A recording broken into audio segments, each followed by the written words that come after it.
This week we're taking a quick field trip to the City of Lights, Las Vegas, so you can see the one-of-a-kind Fremont Experience in the downtown area. The Fremont Experience features a great light show, awesome street performers, and just about everything you come to love about Las Vegas.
That about wraps up our 2020 review of the Fremont Street Experience. If you have not been in a few years, it's definitely worth another trip down just for the people watching and street performers.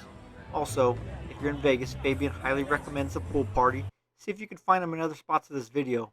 Also, check out our Las Vegas playlist so you can see a bunch of restaurants, hotel reviews, and other fun things to do in Vegas. And of course, always check out our California playlist for California reviews. Who's your daddy? That's what she said.